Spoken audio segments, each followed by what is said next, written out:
everybody. Sorry for the delay. We had a little sound check problem that I needed to get in order before we went live. But I am so excited to be back with you here today for a Kobold Chats, where we chat about kobolds. And all things kobolds. I'm just kidding. It's where we talk about all things Kobold Press. And right now, we've got some really exciting stuff going on for Kobold Press. Most importantly, our Southlands Kickstarter, which we're going to dive a little bit deeper into today. And I have a really great guest who's already been on to talk about it a little bit, but now we get to spoil some things. Oh, wait, we promised we wouldn't spoil, didn't we, Megan? Megan, tell us who you are and what your involvement is with the Southlands Kickstarter. Hi, everyone. I'm Meagan Maricle. I am an editor for Kobold Press.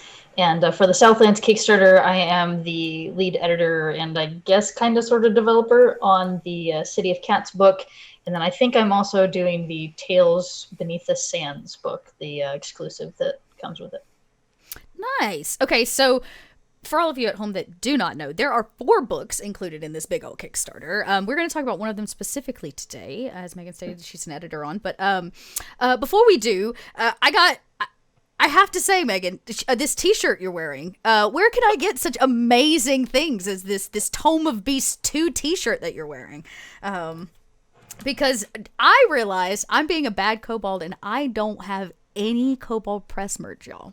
So I promise all of you, before I return, I will get some, or at least have promised to have ordered some.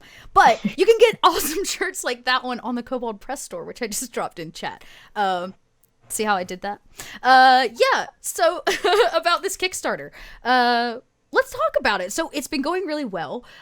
We've got, met 2 goals now, right, Megan? Down to like 20? Oh my, like 20 goals and like all I mean, there's all kinds of added stuff. What have we managed to like add on top of the 4 books? Oh goodness. You're putting me on the spot. I'm sorry. Me since like last night. I had it up a second ago. Here, let me do it. I haven't checked it since last night. All right, I'm going now to pull it up so we can give you all immediate. There it is, right there. Yeah, I do know that we unlocked some new art because we're doing art now for 2 pieces of art for every race in the player's guide. Yep. So now we have like male and female version for everything. Oh wow, okay. I don't know if I think the Tosculi might be a little bit of an exception because they're wasp people. I think they're genderless. That makes everybody's going to have 2 different images. Okay. Really cool that we were able to get the stretch goal to have more art because everyone loves more art, right? So you get all these really cool pictures of all these adventures. And then I know we've unlocked a handful of the bonus PDFs. Mm-hmm. I was just looking at the bonus PDFs, yeah. Like Scorpion Shadow, I believe. I think we did the Hand of Nakrush last night, which is a cult in the Southlands. Yeah. Got a lot of good stuff. Yeah, the Southlands 2015 funded was matched Beneath the Sands hardcore, hardcover exclusive add-on. Looks like there's going to be a hardcover of some things, which I don't know about y'all, but I love a good hardcover. Yeah, the Tales Beneath the Sands will be a hardcover, and I believe City of Cats is also going to be hardcover. Okay, so if you all couldn't tell, City of Cats, I've had the pleasure of a sneak preview, a little sneak preview of the City of Cats, and y'all, I'm in love with this book for many reasons, but I'm gonna hold my excitement because Megan, you're an editor on it, so you have all the scoop, and I want you to scoop it out to all of us today and give us what you can and like talk about maybe some of your favorite things in this book in particular for the Kickstarter. Okay. So the City of Cats, for those that aren't familiar with the City of Cats, it is a city-state within Nuria Natal, and I'm going to apologize ahead of time before I say all of these names.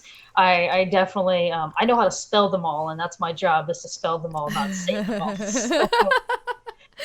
But, so Nuria Natal is kind of got a lot of flavors and stuff from Egyptian folklore and mythos. So we've got the city-state per Bastet is within that nation, and it is the home of the goddess Bastet. So that's why it's called the City of Cats. And her chosen people, which are the cat folk, in our world they're called the Basteti cat folk. So like Bastet-y. And they are pretty well, it's them and humans are the primary populace in the City of Cats. And the City of Cats sits kind of at the, if you're thinking like the Nile River, how it moves from south to north. So the top of the river is not the northern part, but the southern part. Purbastet kind of sits at the top of the river, so at the southern tip of the floodplain. So this kind of like rich area where it like floods annually, and there's a lot of growth and farmland and stuff that's possible out there. So that's just the basic idea of like where this is, and it is like I said, with the Nile, it is kind of in a desert, but it's also along a nice floodplain and a river, so it's very lush. Interesting. Okay. Oh wait, I actually have a picture. I think I can share. Hopefully, I can of the city of cats.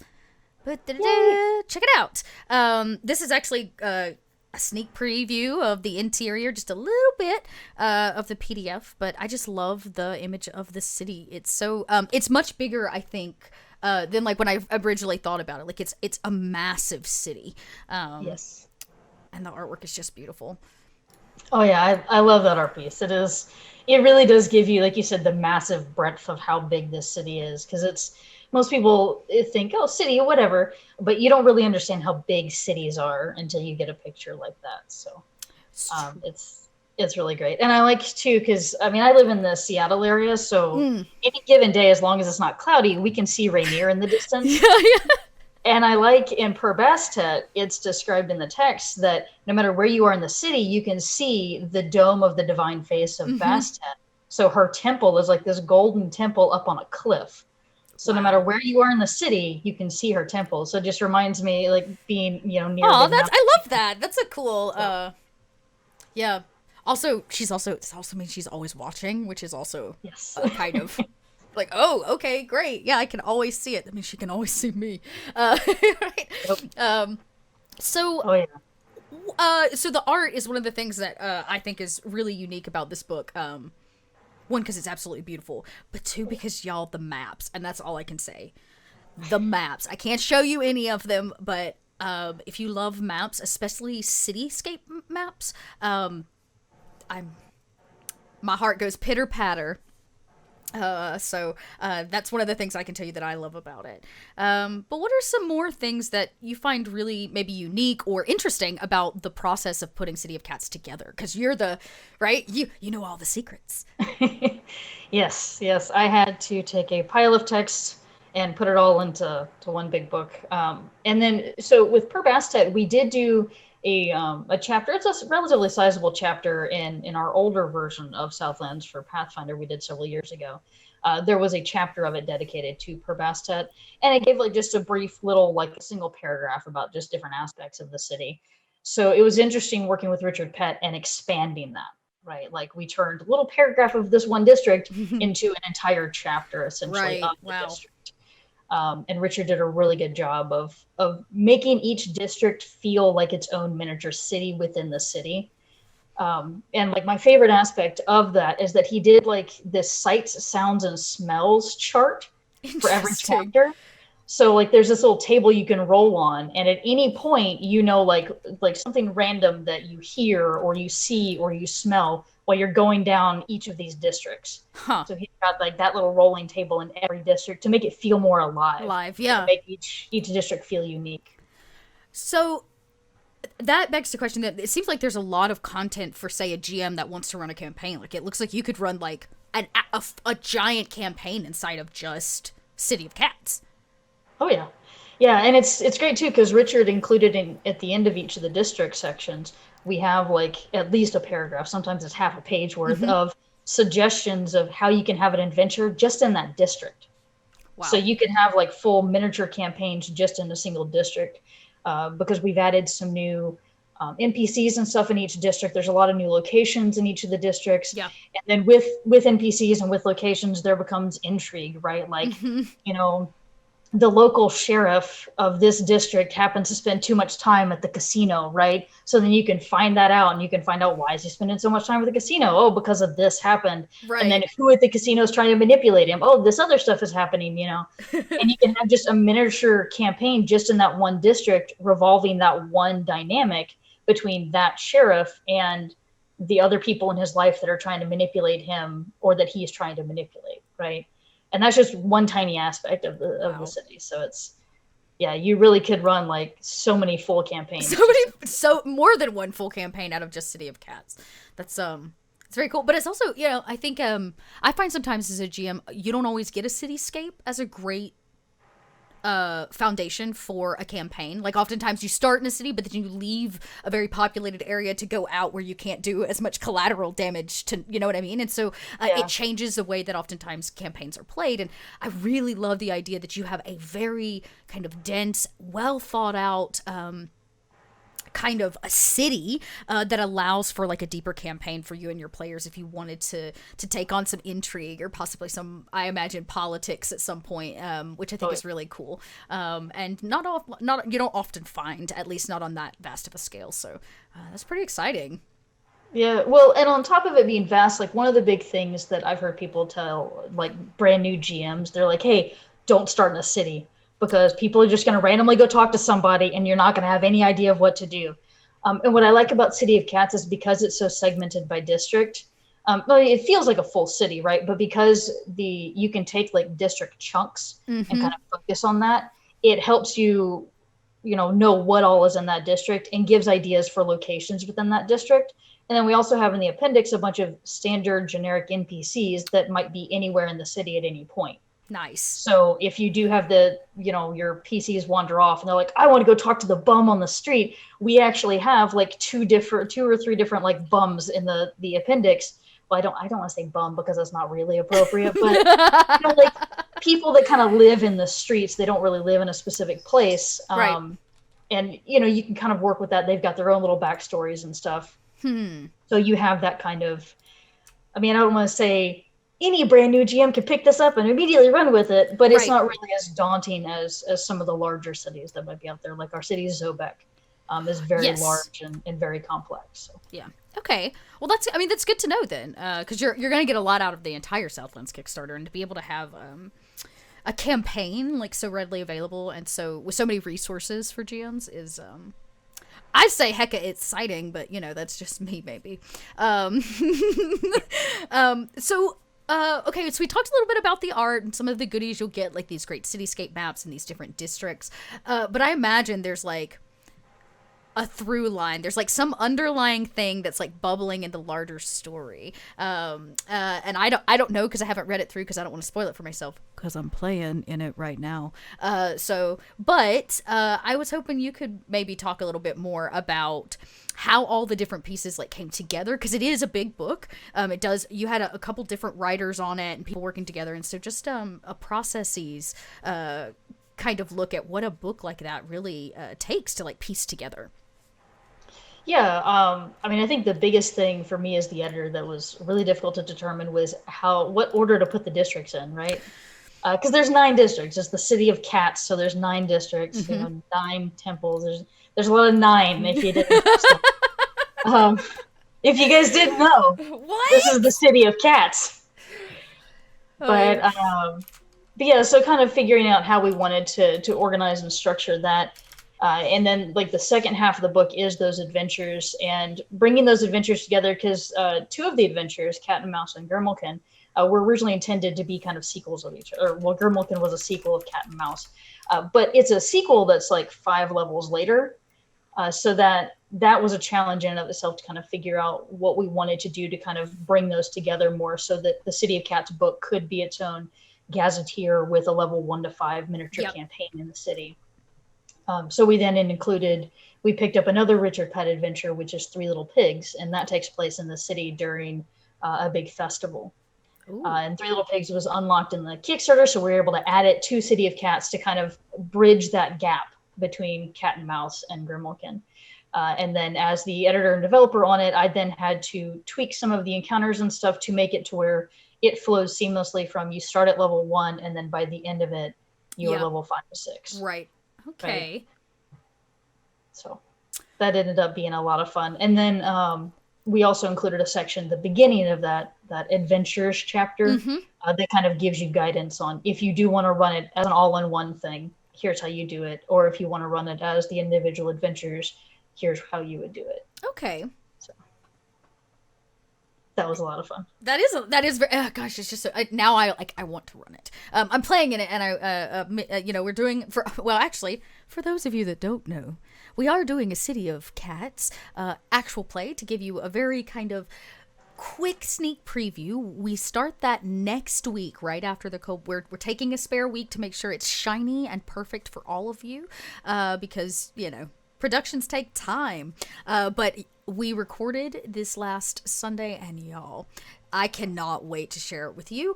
It is full on shenanigans. That is what I can say. It is full on crossing desert shenanigans. So yeah, actually, I think I have a little announcement. Look at that. Where you guys can kind of check out next week as we start it right after this chat, in fact.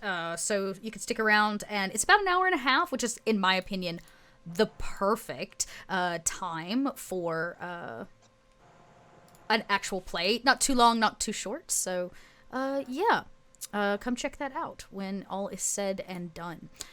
Okay, back on to point. Speaking of City of Cats, so what else are some of your favorite little nuggets of City of Cats that you might want to share with us? And then, of course, chat, don't forget, we got questions. Yeah, I see some questions in chat. Make sure you put question before it, because, y'all, Dot's old, and I got bad eyesight, and I don't wear these glasses just because they look good. So help me out. Put a big question in front of your question so that I know. Because we got trolls and kobolds in chat, so I never know what's a question and what's not. So back to point. What are some of your favorite little nuggies that we could talk about from it without giving too much away? Favorite little things. Well, I got to edit some lovely Knoll cuisine that Richard Pett wrote up, and I got to, there's some times where you're editing something and you're just like, you know what? I'm just not going to have lunch today. We're not going to have lunch today. That happened a lot when I edited Empire of the Ghouls, and they're talking about all of the things that ghouls eat and how they eat. And I'm like, you know what? We're good. But for City of Cats, I was like, all right, I'll be fine. No skipping lunch. And then Richard sends here's Knoll cuisine, and here's all of the stuff that they like to eat. And then some of the nobles in Per Bastet, they don't want to admit that Knoll cuisine is fancy, but they're like, you know what? The Knolls have some good ideas. We should take some of those ideas. So then we have a sample menu in the nobles district, and that's fun. Of Knoll delicacy? Yeah, just things that Knolls, not eating Knolls, but Knoll things. Right.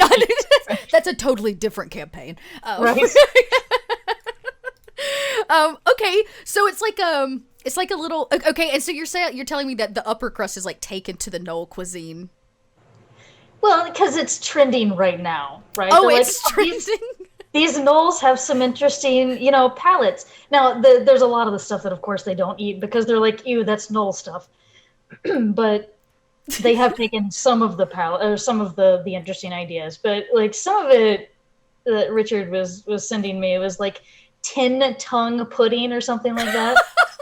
I'm like, who is sitting here collecting 10 different tongues and making a pudding out of it? Right. And then there's something covered in sturge gravy. Who looks at a mosquito and thinks, let's make a gravy? Yeah, let me make a nice gravy for my taters out of that. Yeah. Okay, we do have some questions, surprisingly enough. How many mimics are there in the City of Cats? I don't. Are there no mimics in the City of Cats? I don't think there's officially any mimics. However, it's the City of Cats, and it's Per Bastet. Bastet's thing. There's a ton of cat statues all over the place. So it's not quite a mimic, but you definitely have a lot of because one of the defense mechanisms for the city is the priests can activate the cat statues around town and have those defend the city against invaders, which is one of the reasons why it's called the City of Nine Lives, because supposedly in their history they have defeated invasion 9 different times. Wow. That's one of the ways that they've defeated it. So it's kind of like a mimic, I guess. Yeah. It just serves a different purpose than potentially consuming you. Yeah, I get that. It's just, yeah. Wow. That's kind of cool. Also really scary. Again, that like we all know cats are actually the great nemesis of humans. The difference is if they had opposable thumbs, we'd all be done for. Like they would have killed us off a long, long time ago. So to think that you're always being watched, like every cat statue is watching you. Oh, yeah. That's some serious like paranoia level there. But Yeah. I mean, talk about a good defense mechanism. Well, yeah, and talking about that too, we have something. It was introduced, kind of briefly touched on. I think it's like one sentence in the original Southlands. Is something called the city's call, and it's this idea of this kind of draw that people have to the city. Like you stay in the city long enough, and you start thinking that cats are cool. You start finding feline features a little more attractive in people, and you start being very patriotic toward the city. So if you're like a resident for long periods of time, So it's like a nerd convention. right? So like, just like if you stay there long enough, you start just becoming really attached to the city, and you're not quite sure why, but you really hate it when people are mean to cats. Wow.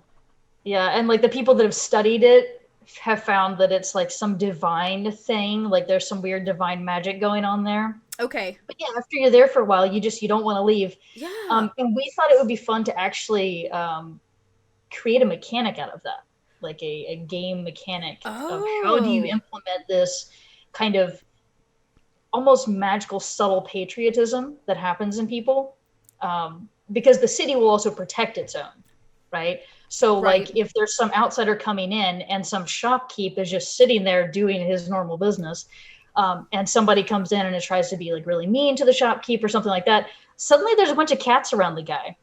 Oh. And you're like, what's with all these cats, So there's little things like that, subtle ways that the city kind of protects its own. And so we wanted to add a game mechanic for that. So we I have really something. like that. That's cool. And it's that's like a real good nugget for the GM. It's like, especially if your players don't pick up on it or you're rolling with a party that's like dump statted all bits of intelligence and wisdom. Like, there's like there's no doubt about it. That's a fun little GM like thing.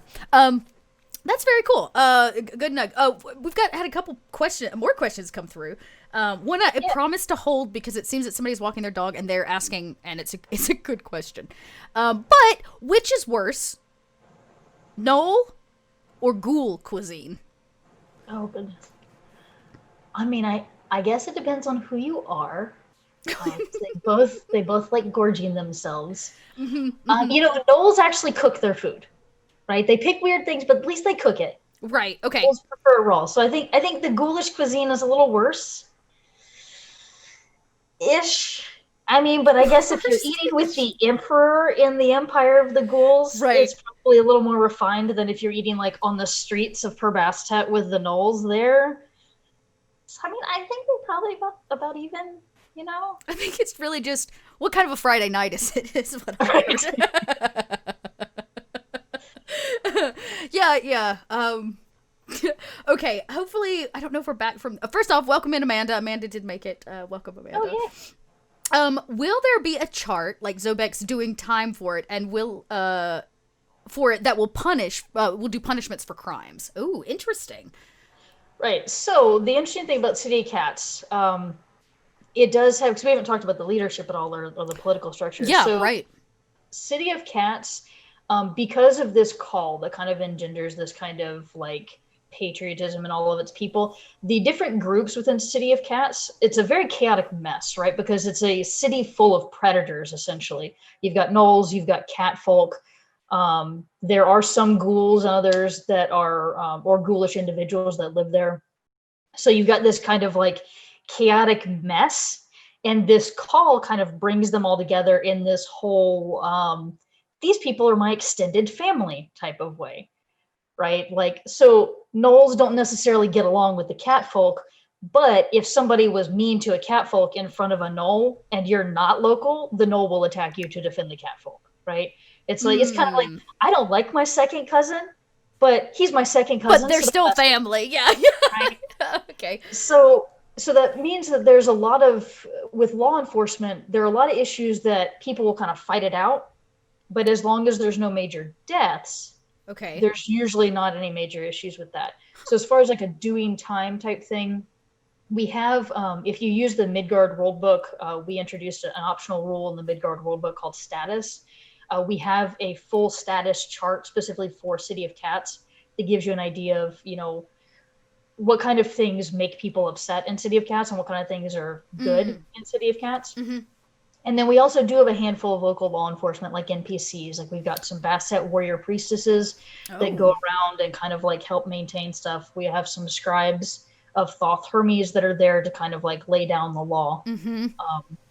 But yeah, for the most part, it's actually a relatively chaotic city. So there is law enforcement, but it also depends on what part of the city you're in, depends on how it is enforced and what is enforced. Yep. Because there actually is a section of the city called the Hunt that is lawless.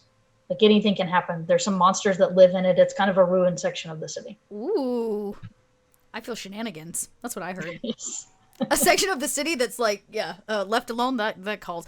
That calls to players. It's like, come get in trouble. Oh, yeah. Yeah, it's got like sphinxes and nagas live there. Escaped slaves will kind of run to it to try and survive, but then they get eaten by what's there. So yeah, that's a fun little section. What's there. I love how vague you were. Just like skim right over the top of that. I love it. Well, we had another question, so I hope Jay Lee is back because this seems to be a burning question. Have the feral packs of cat mummies been confirmed? This seems to be, I did not know it needed confirmation, but we're going to get it today. Feral packs of cat mummies. Well, there's feral packs of cats. So what I'm hearing is cat mummies. Maybe? If you can figure out how to mummify a cat. I'm not entirely certain. I mean, I know that the citizens, if you do experience the call, when you die, you can become one of the dead, which are these people that are undead that are citizens. Okay. Oh, interesting. The city, like essentially the backbone of the city's bureaucracy, like they're all undead. So like the people that do a lot of the sanitation stuff, there's people that do the shepherds and things like that. The ones that build the big monuments, the big statues of the cats, they're built by former citizens who are now undead citizens. No big deal. Yeah. just some undead citizens. Just hanging out. So you hadn't kind of mentioned, and this comes out of a question in chat too, so we'll cover both of them, the tension that's there between the gnolls and the cats. I'm guessing this is still happening. This person seems to want to know, is there tension? But I'm guessing their answer is yes. Oh, yeah. Talk to me about their little, like, I feel like the gnolls are like, we're from Brooklyn and you're not, but we're all from New York City. You know what I mean? So you can't just come in here and mess with, the city of cats. So I would love to know more about that tension. And obviously they work together if it reps the city, but. Right. And a lot of it's subtle, right? Because there's different military, like the City of Cats has its big military, right? But the military is segmented. So there will be individuals that will have small spats and stuff.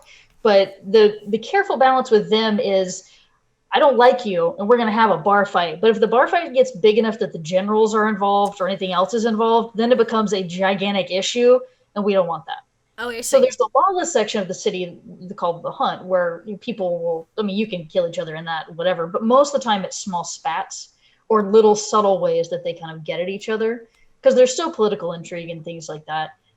But between the gnolls and the catfolk in general, a lot of it is who came first, right? Like who was part of the city first, well, the gnolls believe this and the catfolk just let them continue believing that, right? Like I see. Okay. So it's kind of that. And then the gnolls kind of, they stay in their own districts and they have their own thing, but they still do intermingle. And the great thing about the gnolls is they really revere the high priestess of the city. So the high priestess of Bastet, she is loved by all. She's kind of the heart of the city. Like everybody in the city loves the high priestess. So if she's walking around doing things, then the gnolls are going to be like, oh, yes, the priestess is here. No, I didn't just beat up that cat. What are you talking about? No. We're fine. We're cousins. Look, we're hanging out. Yeah. So I'm having, because I'm in this little actual play, I'm having a chance to actually get to, I'm not playing a catfolk, but somebody else is, which is pretty exciting. And I have to say, they're doing a bang up job. Like, just such a good cat boy. But, we want to know, will this book answer all the questions about 5e catfolk? Now, that is a real big question there, Rich Green. Do you have specific questions that are not currently answered about the 5e catfolk? Because I'm all about talking about the catfolk, because I think there are two. We know there, right, confirmed 2 different catfolk, right, like builds. And I know he might be asking because there was some confusion in older editions, because as we've updated our material across the editions, there have been a few name changes for some of our cat people, and I know that caused some confusion, so he might be asking about that. We did clarify some of that. Most of that's actually clarified in the player's guide, not necessarily in City of Cats. City of Cats focuses purely on the Basteti, which are Bastet's chosen children, whereas some of the other subraces of catfolk are native to other parts of Southlands. But yes, that is being cleared up in this project, just not necessarily in the City of Cats, because the City of Cats is purely about the Basteti catfolk. Right, which okay. are the ones that are the more traditional catfolk. They're the ones that can look like any type of cat or whatever, whether it be a house cat or like a snow leopard or whatever. That's kind of where you'd find these catfolk. Okay, very cool. Yes, officially now all gnolls are from Brooklyn. Congratulations. That's what's happening. We do have another great question about one of the other races that seems to be people are pretty hyped about, which is the Subac Race. Yes. I've heard a lot of chat about that. So the question is, I don't remember, do the Subac live in the City of Cats? Yes. They have they don't have their own full district because they're not a huge population, not a huge portion of the population, but they do have their own separate like market area. Oh, okay. So there's I can't remember the name of the bazaar. I think it's the Flood Bazaar is what they call it, but it's a market that's all on like docks and stuff. Okay. So okay. just like you take your little boat up to the Subac merchant who's sitting in his boat with all of his stuff. Oh my god, that's so cool! Yeah, I love that. And there are some Subac that are part of the, I guess, underwater defense part of the military. So there's Subac that kind of live in the waters around Purbastet that kind of help with the defense of the city and all of that. Mm-hmm. So yeah, they do exist. They're just not. It's not like tens of thousands of them like there are the catfolk. There's just a couple hundred. Yeah, and they have probably, like you said, kind of their own community or like right. tiny little ecosystem. Yeah. Yeah, and the Subac are actually, what's really cool about them is they have the very monstrous appearance, right? Because they're crocodilian people. Mm-hmm. But they're actually very civilized, and they take that very, very seriously. Like they're like, oh no, I'm a very civilized individual. Yeah.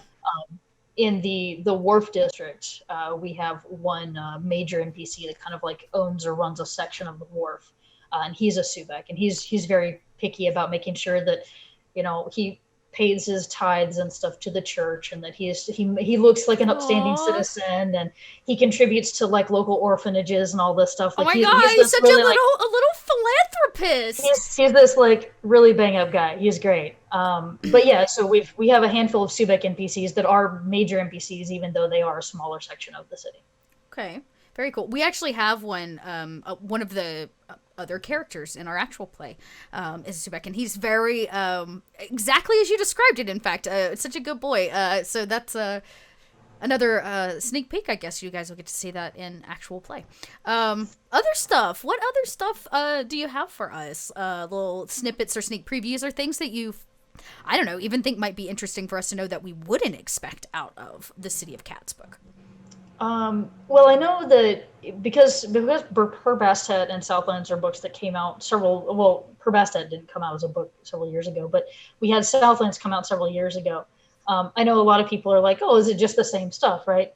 And we've expanded on a lot of it, but part of that expansion was also updating the storyline. Oh, okay. Because the Midgard World book is 10 years forward from a lot of our older edition content. So when we were doing Southlands, we had to update the storyline for that, or update the timeline for that. Right. And I know Richard Green was very focused on that. That was a lot of the changes and stuff that he made for the main world book. So for City of Cats, Richard Pett and I were responsible for updating that as well. but we had to find something. Now, I mean, obviously, in 10 years, the whole city isn't going to just completely change, right? Like, change doesn't happen that quickly. Right. So we had to find little things to change that would make sense. And some of that was because, as Richard mentioned, Wolfgang likes having powder kegs all over the world. Mm-hmm. So like little powder kegs that, you know, all a GM needs or all PCs need are just a single match, and you can make all of this stuff happen.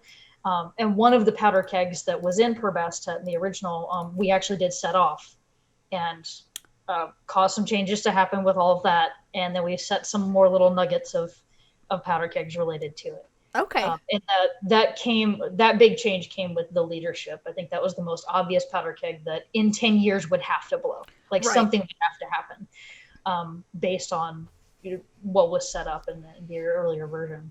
And a lot of it centers around the leader. Well, there's 3 main leaders of Mastet, and then there's a council. But the official on paper leader is the 3rd brother to the current king of Nurien Natal. And that is, oh goodness, Hatia Hakim, I think is how you pronounce it. I can show that artwork. Heck yes. He's got some good art. Yeah, it's a beautiful like bust image, which I think also gives a really good sneak preview of the kinds of like character art you can expect in this book. Like I think it's really beautiful and well done. Oh yeah.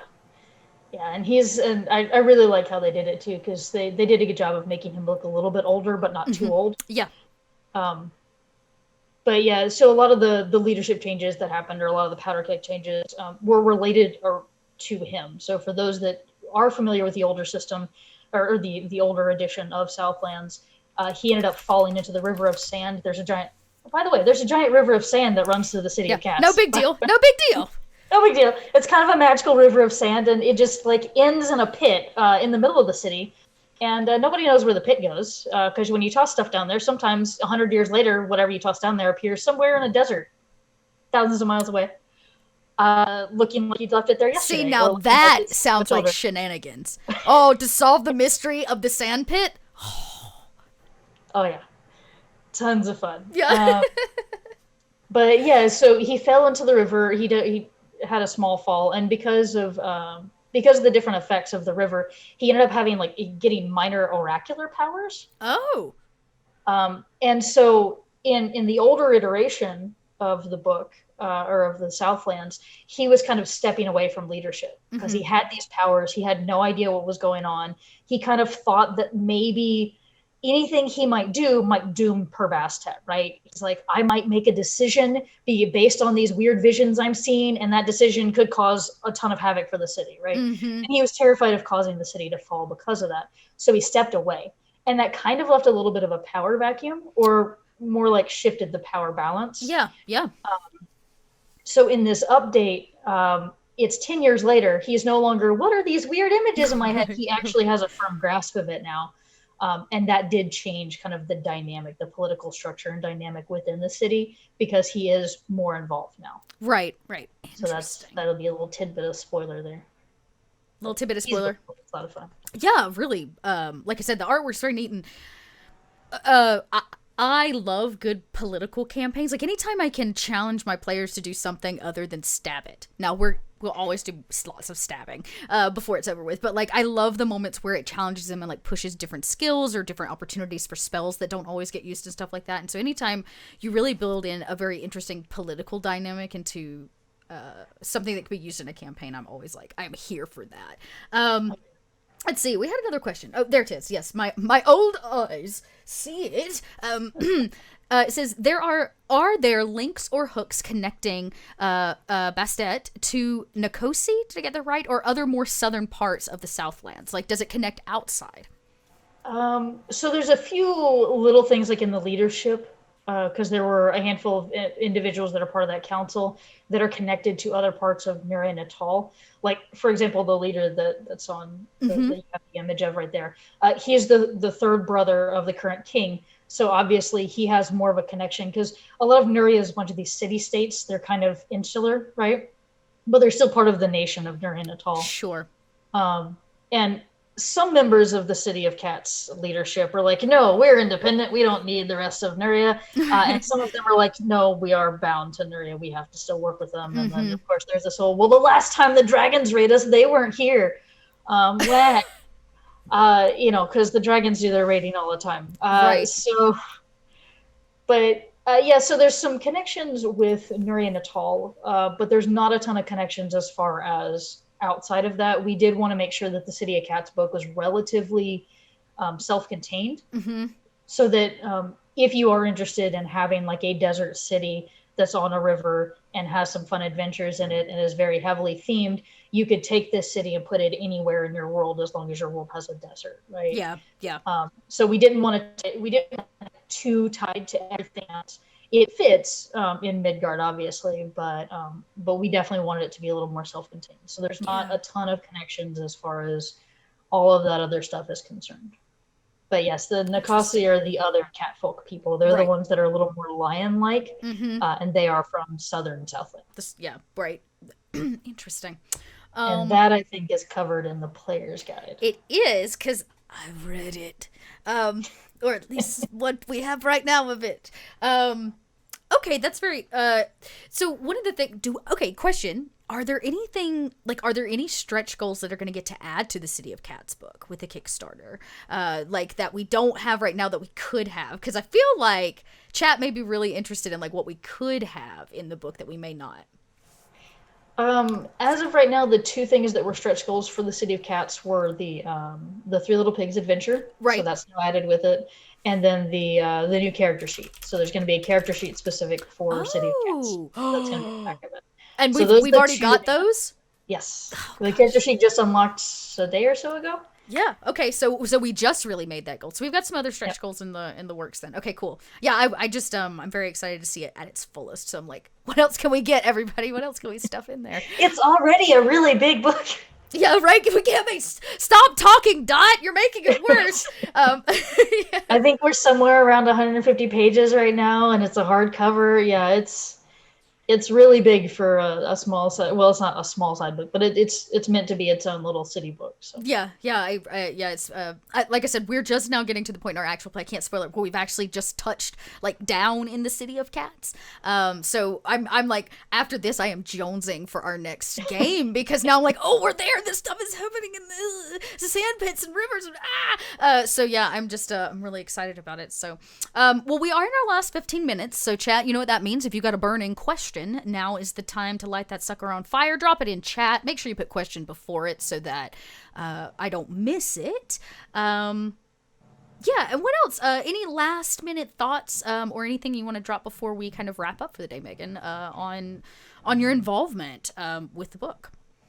It's been a lot of fun. I love working with Richard Pett. He's got a lot of fun ideas, and his writing is very darkly whimsical, I guess is the best way to describe it. Okay. So a lot of his adventures and stuff, like Three Little Pigs is a really good example, with the kind of dark humor and whimsical with the daughters getting turned into pigs, and it's on the day of where they eat pigs, right? So you have to go rescue them before, right? So it's the kind of like Grimm's fairy tale type thing where at first you're like, okay, we're just rescuing a bunch of like girls that have been turned into pigs, but it's like, wait, we're rescuing them because they might get eaten at the end of the day, and that was just really weird. So and that's kind of that style of his kind of flavors a lot of City of Cats, right? Mm-hmm. And how NPCs and stuff are interacting with each other, and what kind of like digs some people are making at each other. Because in the more noble districts, they can't directly attack each other, right? In the district of the hyena, you can have like two matriarchs like dueling it out in the streets. But in the Lioness district, where you've got a bunch of the nobles, or the Palace district, where it's a little more noble, you got to be a little more subtle and stuff with your fighting. So a lot of the nobles actually fight through their chefs. Oh. Like, whose chef makes the better meal? So obviously that gives me status, right? Wow. That's something. I feel like there's a cooking show in there. There's got to be a cooking show in there somewhere. Okay, that's interesting. And there's actually a question that builds on the Three Little Pigs. Has it gotten an update with the stretch goals? So I'm guessing you could say, because it was a module before, so I'm guessing it's getting some kind of update coming into this. Yes, there have been a little bit of connective tissue added because originally it was meant to be 3 separate adventures Oh, in okay. Warlock. So we put it all into one adventure, and we kind of cleaned up a handful of the encounters and a handful of little things here and there. I didn't do too many changes to Three Little Pigs, but there has been some connective stuff added to it to connect it better with all 3 of them together, Yeah. as well as making it, because it's this Three Little Pigs takes place over the course of one day. And not having a long rest is often devastating to 5th edition characters, especially at lower Right. levels. Mm-hmm. So we added in some stuff in there about how you can give them the chance to rest, or how you can Oh, nice. adjust some of the encounters and stuff to make it to where it's not, because you don't want it to be so devastating rescuing the first daughter that they're too drained of resources to Sure. rescue the To other 2. rescue. Yeah, absolutely. Interesting. So there's a few little things that have been added. Okay, that makes sense. Chat's blowing up about this. Let's see, the City of Cats culinary conflict. I like that. That's catchy. That's real catchy. The Great City of Cats Bake Off, also catchy. I'm here for it. Oh yeah. Dot actually can't cook, so it's really just not one of my. It's not one of my many skills. Cooking is not one of my many skills, so. Yeah, there actually is a little mini event in the Nobles District that is a cook-off between chefs. Really? And have to, yeah. We, It's an optional mini event, but it's like we give like a sample menu of the chefs like fighting it off, and the PCs have to decide which one's better and all that. oh my gosh. Oh, and we got another great idea. A cookbook. A City of Cats, the cookbook. I mean, you did say... Do you really want mosquito gravy? I don't want mosquito gravy. This is how you get mosquito gravy, okay? Doing this. Careful No. what you ask for, Chad. Yeah. Careful what you ask for. We did a chili cook-off in the City of Lights. Oh, okay. Yeah, we could just do a chili. It's like a City of Cats chili cook-off, but what do they make the chili out of? These are questions I feel like maybe should be left vague. Is catnip cheating? Oh. The greatest is. flavor of the City of Cats Bake Off. Yeah. Wow, that's funny. Any other questions? I guess I could say, chat. Well, I don't see any. So what I thought we'd do here is let you tell us anything else you want to share about maybe what you're working on, anything last minute, and then I actually have the pretty sweet Southlands Kickstarter video that we're going to close our day out with. And next week, we'll be back for another chat, hopefully with Mark, who has been doing the art for all of this, and talking all of this incredible artwork. So fingers crossed on that. And then following that will be the premiere. So I'll be hanging out in chat as we broadcast and premiere the first episode of City of Cats actual play here on Kobold Press. So it should be pretty exciting. So yeah, any last minute thoughts or nuggies? I call them nuggies because I just like saying that because I'm 12 at heart. Anything else you got for us before we close out our day? I mean, as far as what I'm working on is I will be tackling the Tales Beneath the Sands next. Oh. So I'll be compiling that. So similar to what happened, not 100% with what happened with City of Cats. We're not adding a whole city to it, but as far as the connecting the 3 adventures, giving them a little bit of connective tissue so you can make them your own miniature campaign. Because right now they're written as like loosely associated, and we wanted to kind of tie those more closely together. Yeah. Okay. So you still have your work cut out for you, is what I heard. It's not over yet. It's not over till it's over. It's not over till it's over. So the Kickstarter right now, everybody, is live. You can go support that Kickstarter if you haven't already. I'm going to drop a link in chat. If you're catching us on YouTube after the fact, there will be a link to Kickstarter down below, so you can check it there as well. That is not what I wanted to type in chat. I apologize. That is what I wanted to type in chat. Now you can go support and get your hands on all the many things, because like we've reached all these stretch goals. We've added all this extra stuff, so it's just getting bigger and bigger and bigger. And with the 4 books and already what you can see in just City of Cats alone, it's going to be a lot, which is pretty exciting. So I'm getting this straight from chat. Breaking news. Right now we're at $143,000 on this Kickstarter, which means we have far exceeded our goal. It's going to be just a stupendous grouping of books. I can't wait to get my hands and to know that there are hard copies coming and stuff. Y'all, I'm so excited. So I think the only thing that's going to be soft cover would be the player's guide. That makes sense. Yeah. Who needs players? No, I'm just kidding. Well, because it's little. Yeah, because it's little. Yes, I have. Yeah, it's just a small guide. So, very, very exciting. Our next stretch goal is at 150,000, which we're very, very close to, as you can see. So, if you've already supported, go tell a friend. And if you don't like it, well, you can go tell your enemies, because we'll take their support as well. So go share the good news and the good word of not only City of Cats, but the Southlands Kickstarter, which is active right now, and will be through the end of the year. It's going to be a very big thing for us. So let's do that. Wait, there's a plush? Is that actually true? Brian, what are you doing? Brian, do not promise me things live that you cannot come to the table with, because a plush? Don't even. Don't trick me like that. Brian, you're going to get us in so much trouble. Brian. So, make sure that you check that out. And if you've got questions, hit us up on social media.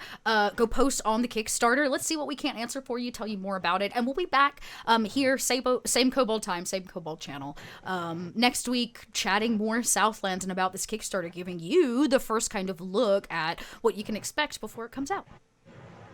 That is absolutely not confirmed. Do not listen to me, says Amanda. A Bassett, Squishable, I'm here for that. Even though it's not confirmed. Not confirmed, everybody. Can't say not confirmed. Thank you for joining today, Meagan, and coming and talking with us and sharing all of the goodies and the hard work that you've put into what I expect to be a really beautiful book. Oh yeah, it is. The art is so cool. If you guys get to talk to Mark next week with all the art, so good. Yeah, I'm hoping. Fingers crossed. That is our hope. If not, Mark is at some point. I'm chatting. It just may not be before next week. So we're working on that and getting our schedules aligned up. So I'm gonna leave you, in fact, with the trailer for the Southlands Kickstarter, and we'll see you next time. Same Kobold time, same Kobold channel. Bye, everybody. Thank you, everybody. Ancient god kings among the living. A world alive with elemental power, wondrous magic, and mysterious djinn. Welcome to the Southlands, an epic new world for 5e. In the Southlands, discover mysterious lore, face deadly foes, and crest thrilling new horizons. Unveil eldritch power flowing through the land. Forge your heroes among the labyrinths of the Minotaurs, or train in the alleys of the City of Cats. Encounter gods who walk with mortals, offering great power for a price. Follow the link and enter a world unlike any other. The Southlands. Adventure comes alive.